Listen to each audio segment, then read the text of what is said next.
Halo, selamat datang kembali di channel YouTube saya, channel Elvianoli. Channel untuk para kalian sales marketing maupun kalian yang sedang jualan atau yang ingin belajar jualan agar jualan Anda bisa menjadi sukses. Ada banyak hal yang sering diulas baik di media maupun di YouTube atau di TikTok, Instagram, ataupun kalau Anda Google atau searching di Google, banyak yang bercerita atau berbicara tentang bagaimana tim sales atau tim marketing Anda bisa tetap termotivasi. Banyak yang membahas juga bagaimana memotivasi, tapi pada kesempatan ini saya akan memberikan kepada Anda bagaimana sales yang sudah termotivasi bisa tetap terus termotivasi agar bisa melakukan penjualan secara baik dan ujung-ujungnya membuat perusahaan Anda menjadi lebih berkembang.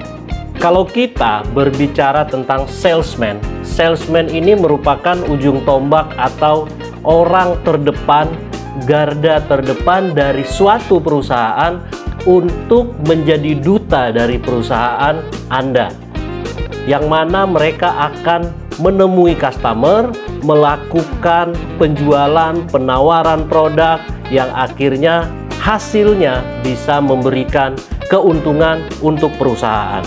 Oleh sebab itu, bagaimana kita atau Anda sebagai pengusaha atau pemilik perusahaan bahkan leader membuat tim salesman-nya tetap termotivasi terus dan terus menghasilkan. Yang pertama, jelaskan job description seorang salesman secara detail. Plus ada namanya KPI, Key Performance Indicator. Ini harus jelas. Jadi pada saat salesman baru bergabung atau salesman baru hadir atau masuk di perusahaan Anda, sejak awal Anda harus sudah menjelaskan job description dan KPI-nya secara jelas agar salesman tersebut, si person ini memiliki role kerja bahwa apa fungsi dan tugas tanggung jawab yang bersangkutan di perusahaan tersebut dengan jabatan atau pekerjaannya sebagai salesman.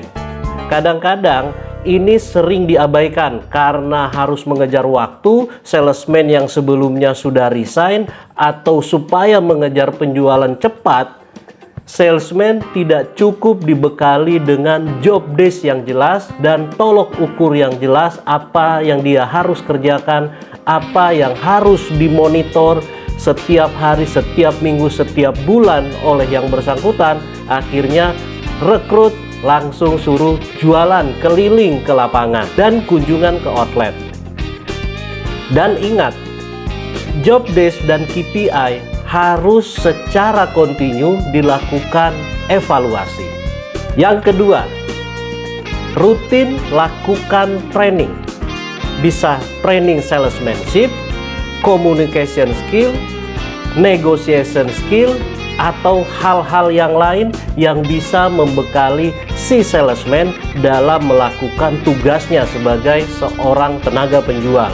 Dalam melakukan training harus dilakukan secara rutin, secara kontinu dan konsisten, dan tidak perlu harus dalam jangka waktu yang panjang melakukan training secara lama berjam-jam bahkan berhari-hari.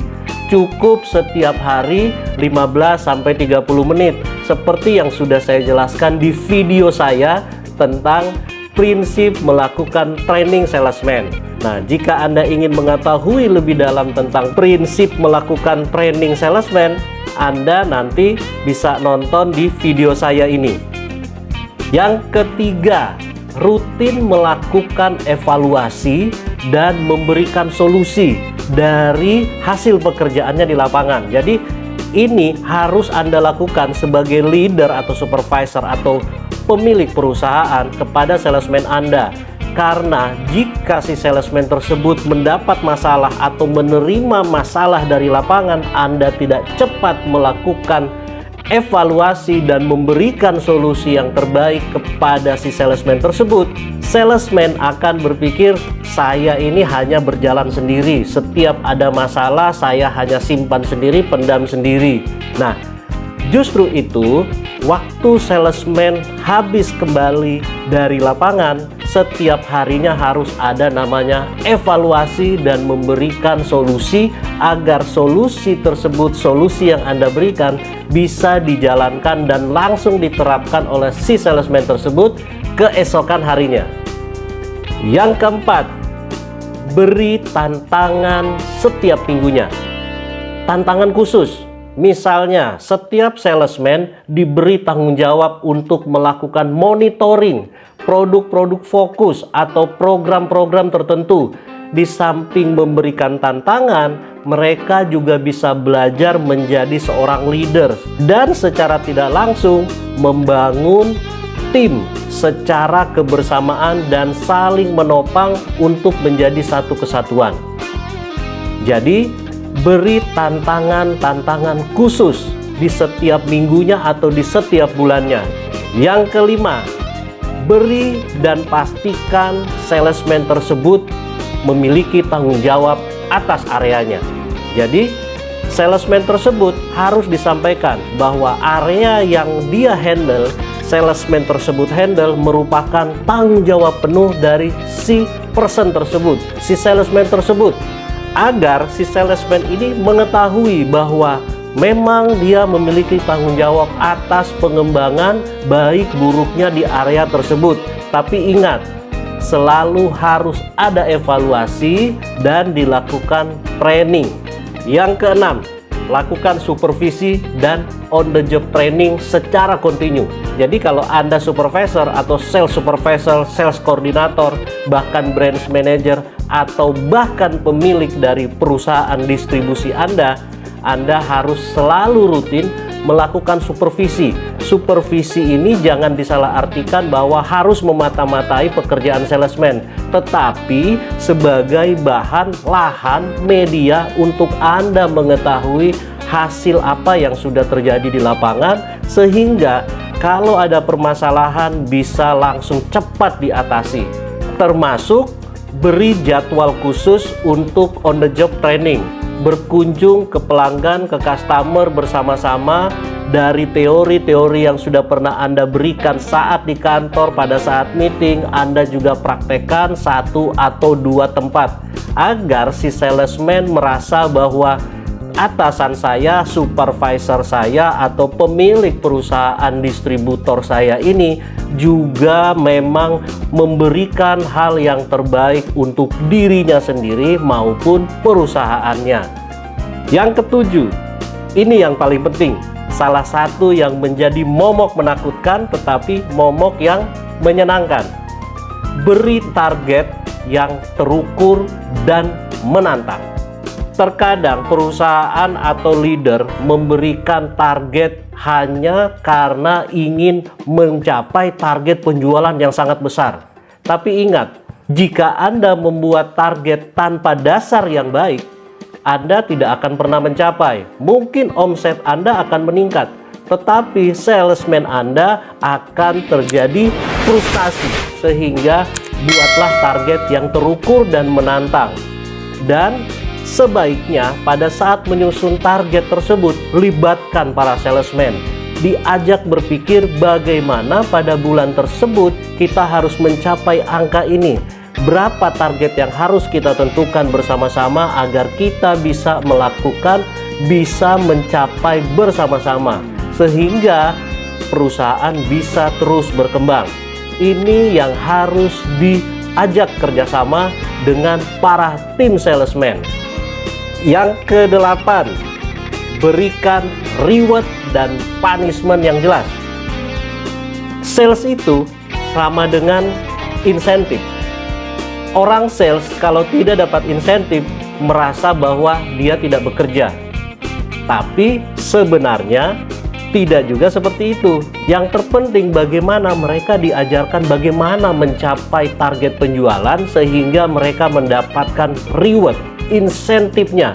Ini juga harus dimonitor setiap minggu, bahkan kalau perlu setiap hari, dan selalu diingatkan bahwa salesman harus mencapai target dan harus menerima insentif.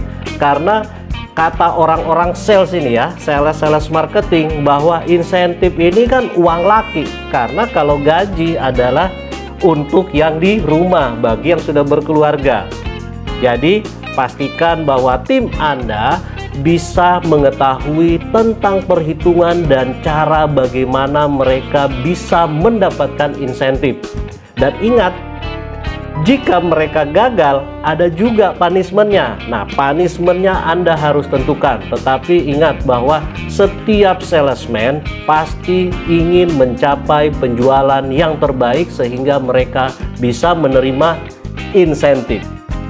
Yang kesembilan, yang paling sering diabaikan oleh para leader bahkan pemilik perusahaan, yakni harus menciptakan iklim kerja yang kondusif dan saling percaya antar sesama tim, baik antar sesama salesman maupun antar bagian atau bidang-bidang yang lain, misalnya di bagian keuangan, administrasi maupun bagian gudang dan pengiriman.